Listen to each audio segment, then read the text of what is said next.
Hello and welcome to Oddspedia Premier League Matchday 28, and we have a bonus track with the quarterfinals of the FA Cup with our beloved Tom Rennie. Hello, Beloved. Tom. That was nice. It's nice to be beloved. That's the first time anyone's ever said that about me. You've caught me off guard, and I'm delighted. It's like receiving a Valentine's card from my crush. I like that. Oh, thank you. I'm blushing. So, guys, remember, leave your comments as always, and don't forget, we write down here. Please like the video and subscribe to our channel. And now let's go on with the show.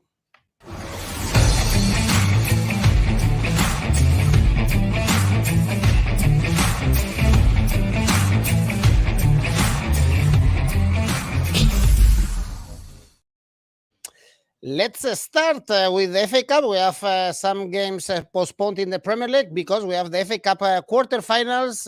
There is also a fish next to Tom Rennie. He's going to explain us later why Escamacas altar was gone long time ago, we have to say.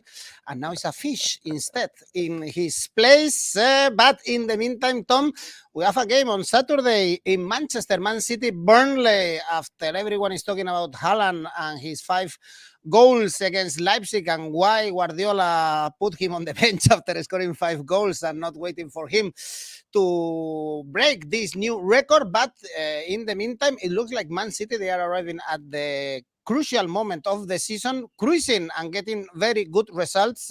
We can see, of course, it's going to be hard to get some money or to make some money out of this game with these very low odds for Man City.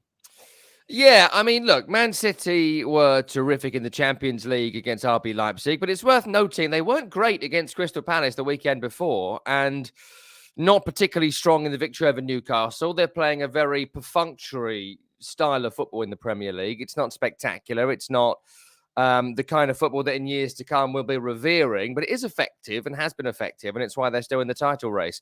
It kind of feels to me that City are going all out for the Champions League this year. We talk about it a lot. But they're still in this intense title race going into 5-6 games to go. And they're often trying to win every trophy in every competition. They've won the Carabao Cup by now.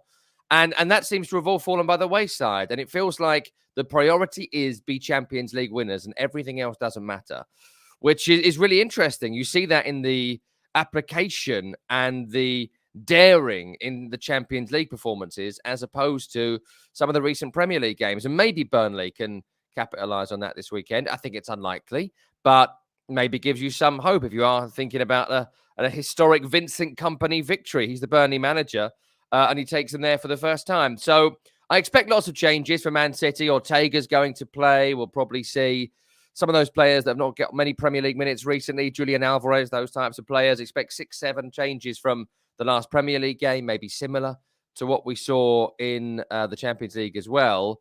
But you know, under all circumstances, go for a Man City win here, right? You kind of have to, even at 17-1. I just don't think I would take anything on Burnley, despite the fact they're a good team this season. So look at the Man City market in terms of comfortable victory, maybe go for a -2, and look for the Julian Alvarez to score market as well. I expect him to start and Erling Haaland not to in this game, and he's a very, very good player in his own right. As for Burnley, if you've not seen them this season, they certainly aren't the Burnley of the last decade we've had to suffer in the Premier League. A victory against Hull City away from home in the Championship this week put them 13 points clear of Sheffield United at the top. They are coming back to the Premier League next season. They're near 20 points clear of Middlesbrough in third. So they're a pretty decent side. They are offensive. They're adventurous. They're good on the ball. People like Ashley Barnes have been rejuvenated. Teller scored a hat-trick in midweek. Josh Cullen in midfield's been terrific. So they're a good football team, and they'll certainly give City a good game. So I wouldn't be surprised to see goals at both ends here. So I'd go for the over 2.5. I'd go City win and look at the both teams to score as well. Okay, Tyson agrees with you. A tight game, very organized Burnley this season. And of course, there are a lot of games. Then we have an international break. So perhaps is the moment for Guardiola to shuffle the cards. Adam is going for Man City to win, but under 3.5 goals. On Sunday, we have 3 more games in this FA Cup quarterfinals. Sheffield United, Blackburn Rovers. If Burnley is the best team in the championship, then we have Sheffield United back in track to go back to the Premier League. They are second in the standings, but also Blackburn, they are doing a great season, fifth in the standings, and they were able to beat Leicester away, for instance, in the previous round of the FA Cup. Yeah, terrific tie, this one, actually. Sheffield United have been impressive this season. They've got Middlesbrough on their tails in the Championship. They've got more to worry about in terms of promotion. So I just wonder how strong their team is going to be in this game. They have been impressive in the FA Cup. The victory to get to the quarterfinal against Tottenham was very impressive. They were brave on that night. That was the quote from their boss, Paul Heckingbottom, and I think he was absolutely right. They have the core of the old Premier League team that was so impressive, but they've added quality players to it. Egan is still there. Basham is still there. Berg is still there.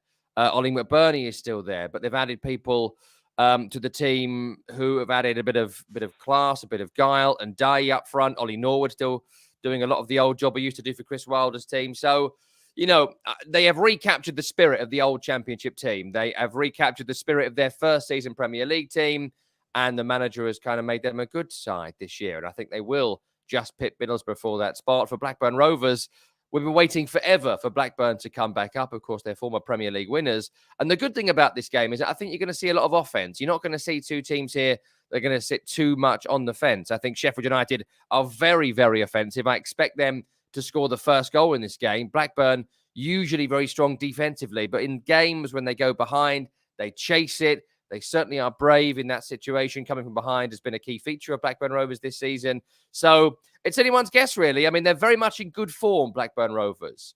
They beat Sheffield United in a championship game not too long ago as well. So I think you're looking here at a toss-up. I really do. I think you're going to see two quite strong teams, but their ambitions lie elsewhere. The fact the international break is coming up might see the strongest possible teams being available. I'd be looking here at both teams to score. Take your pick on who goes through. I'd probably pick for Sheffield United. Okay, Tyson, Sheffield United are especially strong at home, $half, half-time draw. For this game, Tom knows a lot about the championship, so take his opinions, of course, in consideration. And now we have Brighton, Grimsby Town. This is the hipster team, no? In the FA Cup, Grimsby Town. I had to Google it to know where this town is because they are from the League Two. The biggest surprise in this FA Cup in the previous round, they beat Southampton away. Now that they have to go again to the south of England. And I think, Tom, is the moment to explain what is this fish doing next to you. So I hope many of our viewers watch the Southampton-Grimsby game. I'm sure you're not watching too much League Two football. And the run in the FA Cup has been not particularly spectacular so far. They've beaten Plymouth, Cambridge, Burton and Luton. So my first time of seeing Grimsby for some years was the quarter-final. And you may have noticed a fish in the crowd at St Mary's Stadium. Originally banned by the staff at St Mary's, the ban was overturned. And when Grimsby scored their 2 goals at St Mary's, there were hundreds, if not thousands, of this particular fish being waved by their supporters. They are a fishing town on the east coast of the United Kingdom. They are nicknamed the Mariners, and this is their mascot, Harry the Haddock. Harry the Haddock, the inflatable mascot of Grimsby Town. And when they got through, I was doing a Sirius XM show and we were speaking about mascots, and I said, I've got to get a Harry the Haddock. And a few days later, one arrived at my door. So this is Grimsby Town's official inflatable mascot, Harry the Haddock. If they get to the FA Cup semi-final, everyone watching has to get one. They've earned it. And what an impressive run it is as well. Their first FA Cup quarterfinals in 84 years.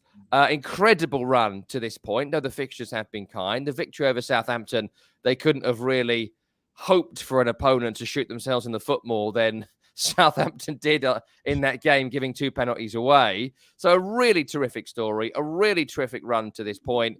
And I think the atmosphere at the Amex Stadium this weekend is going to be terrific because of the sheer numbers they're going to take. I think it's going to be like 3,000 or 4,000 fans inside the Amex Stadium. So terrific after a long old journey to get down to the Amex. But the trouble is they played a Southampton side previously who have been pretty pitiful, and I still think will be relegated from the Premier League. In Brighton, they're one of the best teams in the country right now. And Roberto De Zerbi wants Champions League football, make no mistake about that. But he also wants to win the FA Cup as well. And I think they'll play a very strong team. They won in midweek in the Premier League. They're winning tough games. They're winning against good teams, bad teams. Already knocked out Liverpool from this competition. If they can avoid City, I think Brighton against them in the final will be incredible. And I think Brighton would have a chance in that game as well, maybe as much as Man United would in a potential FA Cup final. So go for Brighton to win here convincingly as well. The fairy story comes to a fishy end, but an enjoyable one it was too. Look for Brighton, look for over 2.5 goals, look for the -2 Asian handicap market, and look for Brighton with their strongest team, Mitoma, March, all these informed players to really put on a show against Grimsby Town. Well, Scamacca's altar probably was burned some time ago, but Tyson is asking you what happened with your Star Trek's figures.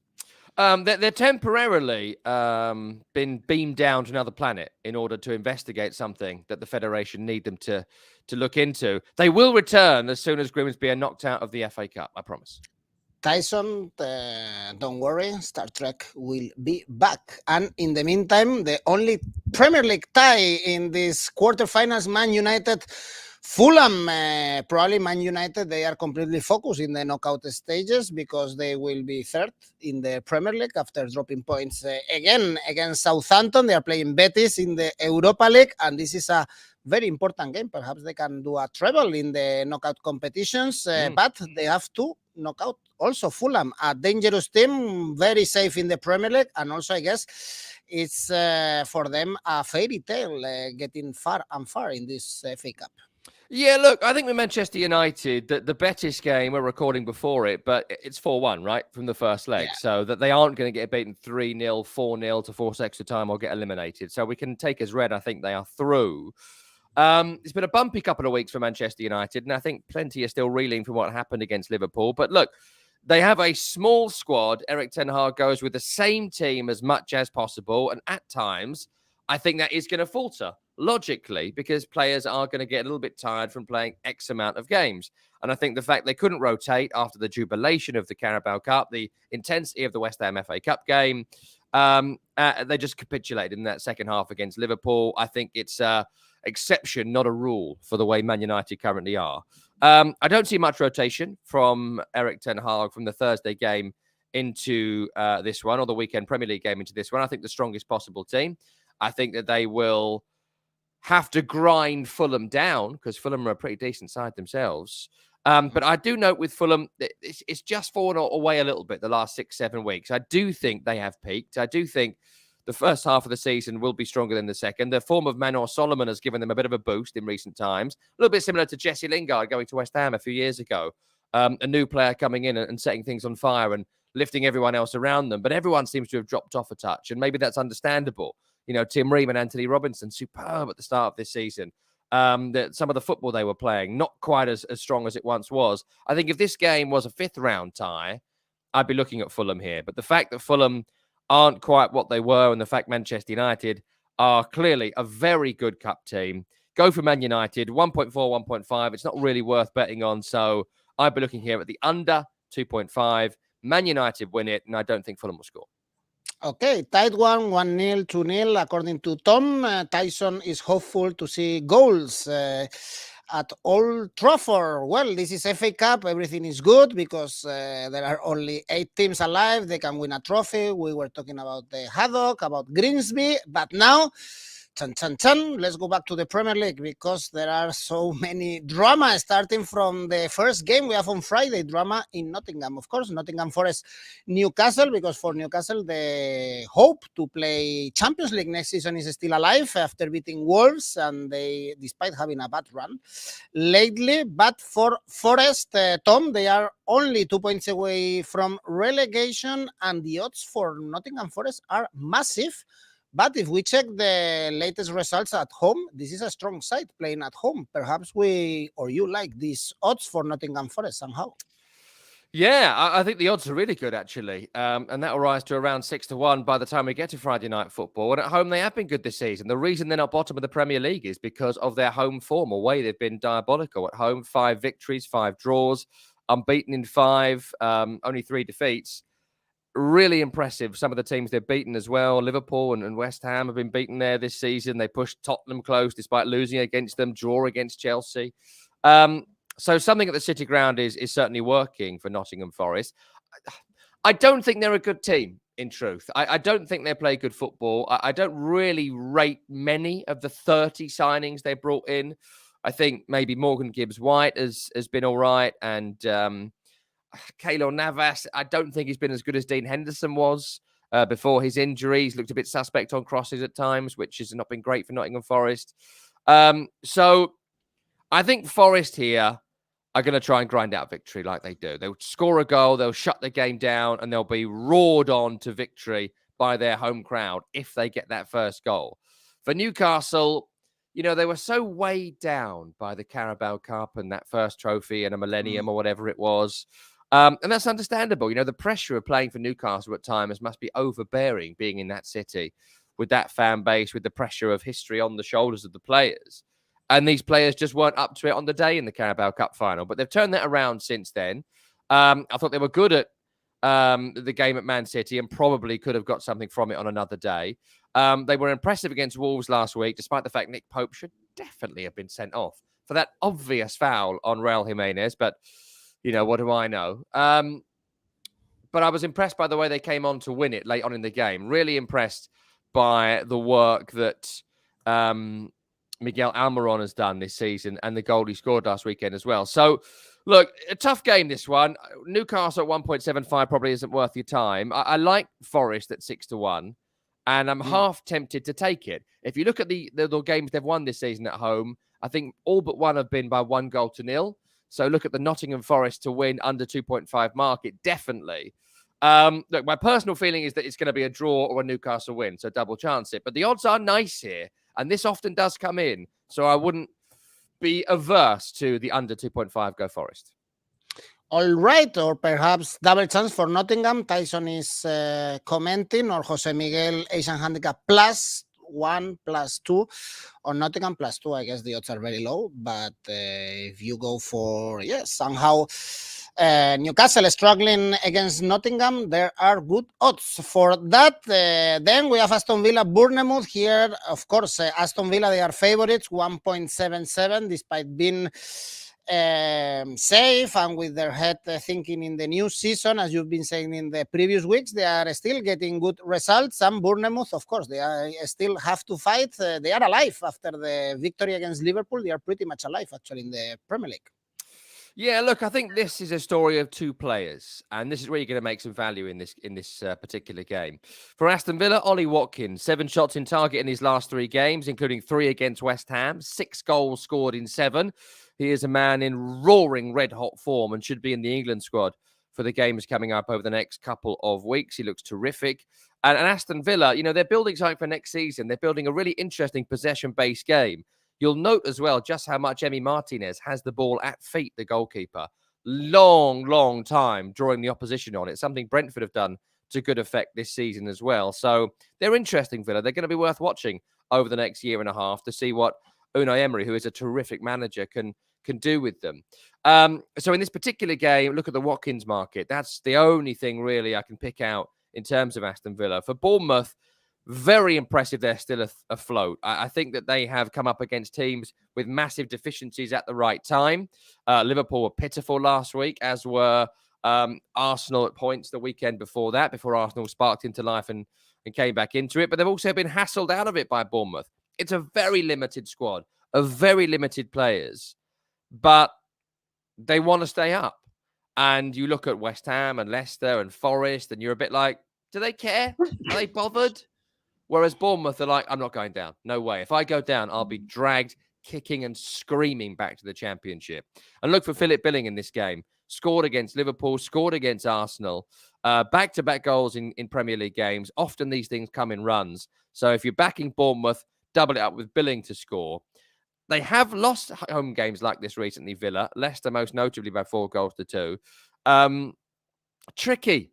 I don't know. Bournemouth at 5-1 is interesting, but I still wouldn't put my money on it. I'd be looking here at the Villa win, Watkins scores market. But if you're feeling brave, a bit like the last game, I don't discount Bournemouth right now. They are on a run. They feel like they can stay up, and that counts for a lot.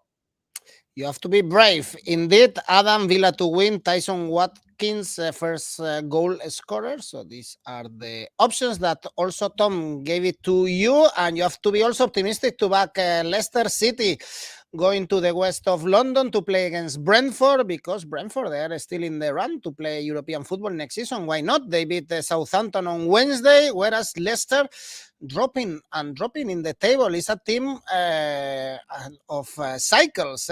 Sometimes they get 4 straight results, and now, as we can see, everything is red for Leicester City.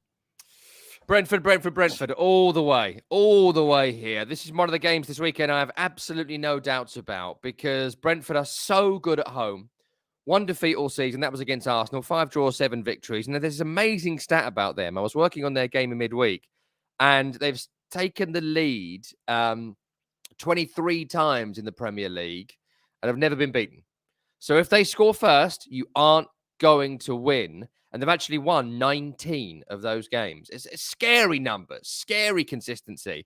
And they're just so good at doing the basics of football. Everyone does their job and they do it well. And if you don't do your job, you don't play next week. Ivan Toney is such a brilliant, flexible player. He goes from 1 minute being your tap-in merchant to the next minute being your midfield anchor man, spraying the ball forward for Visser and Sharda, who started in midweek, and Brian and Bummo. So there's loads of good stuff about Brentford, and look out for them to score from a corner as well. Ben Mee, I think, is the highest scoring defender in the Premier League this season, and they're very dangerous from set pieces. Another goal scored from a corner against Southampton in midweek. So Brentford to win. Look at the Toney market. Look at the score from a corner market. Look for the over 5 corners market for Brentford, and look at them to win without conceding as well. For Leicester, the form is terrible.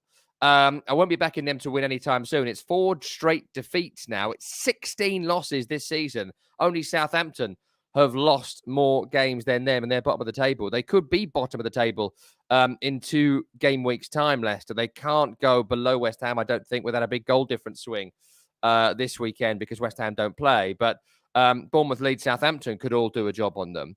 And look, without James Maddison, they can't score a goal. Iheanacho and Vardy have flopped massively going forward this season. And defensively, Wout Faes is suspended. Evans continually injured. Soyuncu out of favour. They don't like Vestergaard. Don't think Danny Ward's a particularly good goalkeeper. But I could go on here. You know, they're going to stay up this season if James Maddison can win them 3 or 4 games on his own. Without it, I don't see it. And in this game, go Brentford to win to 0, and look at the various markets I've already mentioned. All right, Brentford to win. Everyone agrees here. Back in Brentford, actually, the odds are quite good. 2.0 more or less to back Brentford at home. Then we have an interesting one as well, Southampton-Tottenham, because Southampton bottom of the table, but still only 2 points away from West Ham, and they lost, as you've mentioned, in midweek against Brentford at home. And Spurs now only focusing the Premier League because they are out of the Champions League with the Conte-Richarlison fight. At least they bounce back and beat Nottingham Forest in the last game. Yeah, look, I do still think here that Southampton are going to go down. I've been impressed by some of the recent performances, but in the end, in the Premier League, quality matters, right?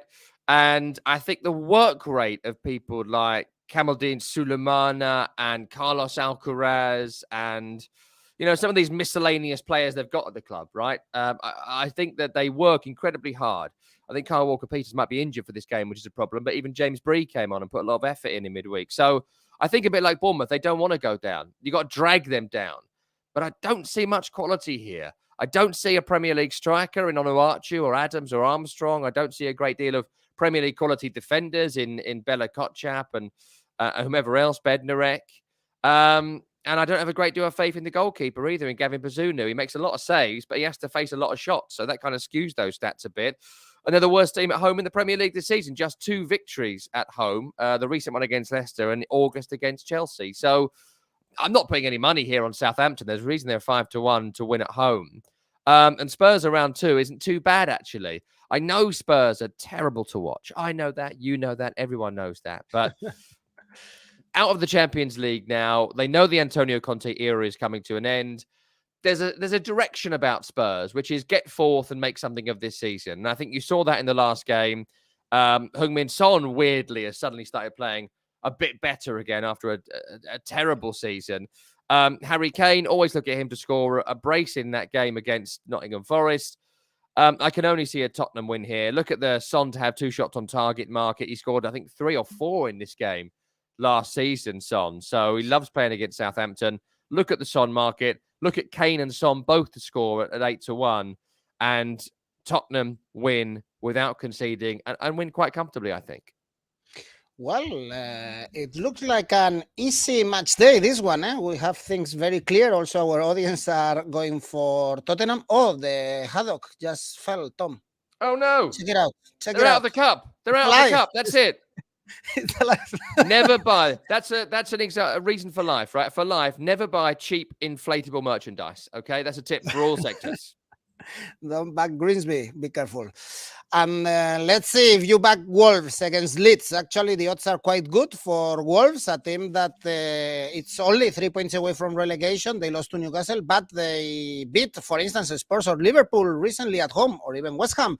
So this is a key game for relegation. Tom, Leeds also penultimate in the standings. Would you back Wolves with these 2.3 odds? Yeah, look, Wolves are going to stay up. They've won unexpected games recently, got unexpected points, and they're not far away now. They've got 27. They're a team that are able to get results when I think others aren't. I think 35, as usual, is going to be the line, and they're going to get there, and they're going to win this game as well, because I think they feel like they're able to get over the line. That's a massive, massive thing, and they've got a work rate to them that, again, other teams simply aren't showing.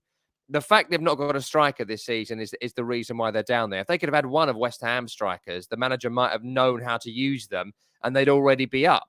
You know, if Danny Ings or Oscar Maka were playing for Wolverhampton Wanderers, they might have had a manager who knew how to use them and played them with the likes of Podence, who I think is a terrific player, and scored a few goals. So, look, I think they will stay up. I think their home form is going to get them over the line. They've beaten Spurs and beaten Liverpool at home recently. 3 wins from their last 4. Beat West Ham in that run as well, which was a crucial, crucial game where West Ham were once again pathetic. I think defensively, Craig Dawson's come in and made a big difference to them. Gives them some experience where Kilman and Collins did look a little bit like rabbits in headlights at times, and I think they will find a way to win this game in a low-scoring manner. Look, Leeds United, I think they will probably go. The bottom 3 that currently is currently my tip to go, though I wouldn't discount West Ham, Leicester and Forest and Palace from the conversation. I think Everton and Wolves will stay out for what it's worth in that grouping. And the thing is with Leeds is that they've got such a young team, and I think it kind of showed last week that there's a lot of young players in there. Tyler Adams, Weston McKennie, Brendan Aronson, the American trio, Rutter, Nonto, Crescencio Somerville. They're all under 22, 23.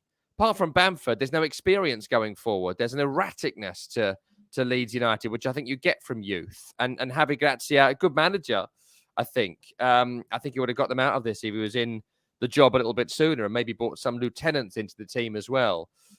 Used to have... get great performances in the likes of Etienne Capoue when he was Watford manager.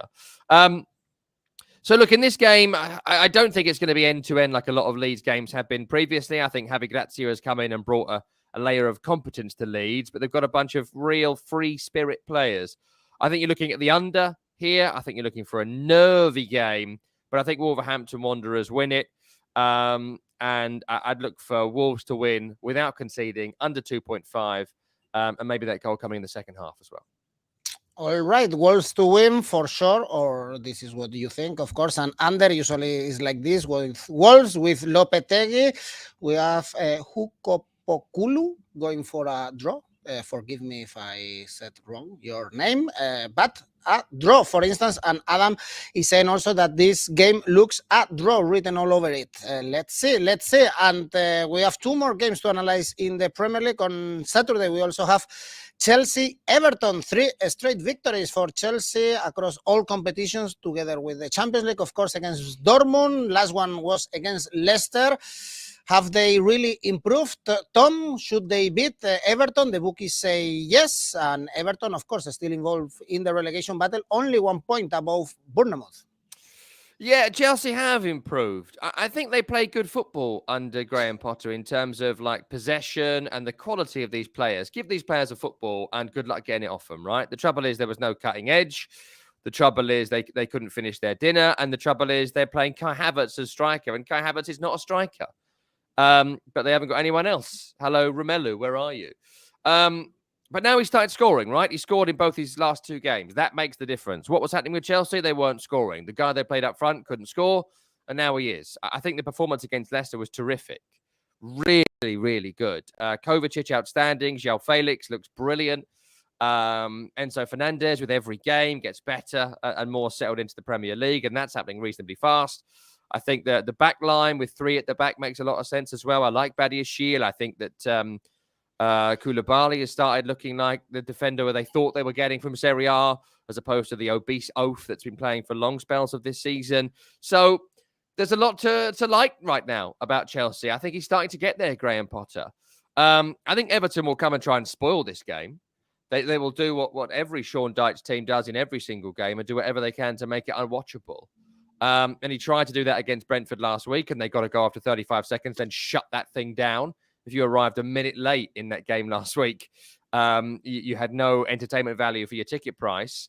And they do what they do. I mean, look, we don't need to explain the Sean Dyche team, I think, to people who would watch a show like this. They do whatever they can to get to the end line and win a corner. They try and score from a corner. And when they've scored from that corner, they try and shut the game down by filling out the middle with players. And if they can score a second goal from another corner, great. And if not, 1-0 will do it. So first goal could be crucial. But I just feel like Chelsea have turned the corner. Chelsea play good football. Chelsea have a goal threat. And defensively, I think they can manage from the set-piece deliveries that they're going to put in. So look at Kai Havertz to score. Look at Chelsea to win. Look at Chelsea to win by scoring goals in the second half. Look out for João Felix as well to have a couple of shots in this game. He's had 2 shots on target in the last couple of home games they've had. Also could have had a couple of goals last week too. 1 hit the post. 1 was well saved by Danny Ward. So Chelsea win comfortably. They certainly won it in the second half. Havertz on the score sheet. And under, perhaps? Usually we don't see many goals. Yeah, I think under 2.5. Yeah, I wouldn't go wild. Yeah. All right. Hukapulu is telling us that Chelsea dropped a lot of points against relegation teams, for instance, Southampton recently, and he's back in Everton, Son Dyche Masterclass, 1-0. Talking about 1-0, the last game is Arsenal Crystal Palace, and I'm saying that because Crystal Palace lost the last 3 games 1-0, and I was checking the Premier League results, and it's always either way 1-0. Goalless draw, 1-1, so not really entertaining. And also checking Arsenal games. They have a tough one on Thursday in the Europa League if they want to go through. But after this, they have also Leeds at home. They have to win these 2 because after this, they have Liverpool, they have West Ham away. And there are no reason, I guess, not to trust Arsenal playing at home against Crystal Palace, or there is? Oh, yeah. At this point, I have 100% trust in Arsenal. I 100% trust in them to win almost every game they play in. And what really impressed me about them in the last couple of weeks was the game against Sporting Lisbon, the first leg. What a tough game that was in Lisbon for them. Very strong team. Didn't win the game, and they had to really work to almost stay in the tie. And then a couple of days later, and we did the preview last week, and I thought, God, Fulham away. How tough is Fulham away after what happened in Portugal on the Thursday? And they smashed them. Completely smashed them in the first half as well. They didn't get stronger as the game went on. They came out all guns blazing and blew Fulham away, who are one of the best teams in the league this season. So it was so impressive. Ødegaard returning to some good form after a tough couple of months. Martinelli, I think, is enjoying playing as central striker. Leandro Trossard, been a great boost for them after coming in the January transfer window. Defensively sound. They're able to take Thomas Partey out every now and then and bring Jorginho in, showing how shrewd that bit of business was. Everything about Arsenal right now, they're just getting it all right. Look at the Martinelli market, 5 goals in his last 5 games. Saka has scored 3 in his last 6 Premier League games. They're very threatening from corners as well, Arsenal. That's underrated and undervalued for them this season. Go over 5 corners in this game. And look at the Gabriel Margalés market as well to score. He's been a real threat from set pieces this season. I think they win and win reasonably comfortably. I'll be looking at them winning by at least 2, maybe 3 goals in this game. Look at the Asian handicap market. And for Crystal Palace, no goals scored in 4, no wins in 2023, 2 points in their last 5 games. I think they're in massive trouble. I think in 3 or 4 game weeks' time, I'd expect Wolves, I'd expect West Ham, I'd expect Everton to usurp them in league position. I think Crystal Palace, when we get to the final 8 games of the season, could be in the relegation battle in massive trouble because defensively, they're not as sound as they once were. They had to play, was it Joe Whitworth in goal against Brighton in midweek with injuries to Guaita and Johnston. Up front, they keep playing Wilfried Zaha, a central striker. He is not a central striker. He's a left winger. When they move him left wing, they look better, but for some reason, Vieira keeps on trying it. I know that Eduardo Mateta ain't great, but at least they're strikers, and you don't move your best player from his best position. Of course, there's a possibility an anomaly happens and Palace get something from this game, but I'm not going to put my money on it. Go Arsenal comfortably. Martinelli scores and Asian handicap it. Okay, perhaps as Tyson is telling us, Arsenal to win at not concede. Actually, the last 10 games for Crystal Palace, 9 of them were under 2.5 goals. We usually don't see many goals. And we have a question for you. What do you think about Arsenal Asian handicap corners -4? That's a lot. Yeah, I like that a lot, actually. I do. I think they're going to get at least 6 corners in this game. I think that's a tactic that Arsenal have used this season, which, again, we talk about their great football and we talk about, the creativity from open play and through balls and all that sort of stuff. But they score from corners. It's a very important part of the game. Score from corners. Some teams, I went to West Ham Villa last week. West Ham had 12 and didn't score from one. Pathetic. You've got to score 1 in 5 corners. Arsenal do, and I think they'll get at least 5. All right, Tom, are you happy? We haven't talked about David Moyes in this show. Good, I can't wait for him to go down. It's going to be great for this. Let's listen to your safe bet for this weekend.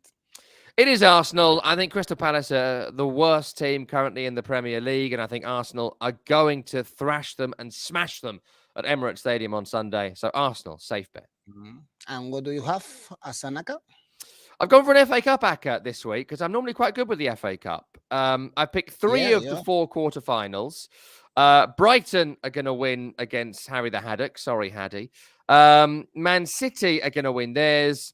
And Man United are going to beat Fulham as well. So Brighton, City, Man United, all through to the FA Cup semi-finals. All right, all the favorites. It's true, Tom. You have a history with the FA Cup and been absolutely successful. Take good care of the Haddock in the meantime. We have international break, Tom, but we will see each other in a couple of weeks. There it is. It looks more like a shark, no? Don't say what it looks like. You get in trouble. Don't open it, just in case. We don't want to find what is inside the Haddock. Thanks, Tom. Thanks, everyone. Catch of the day. Hey, catch of the day. Bye-bye, guys. Thank you. Don't forget, like the video and subscribe. See you, Tom. See you, Haddock. Haddy.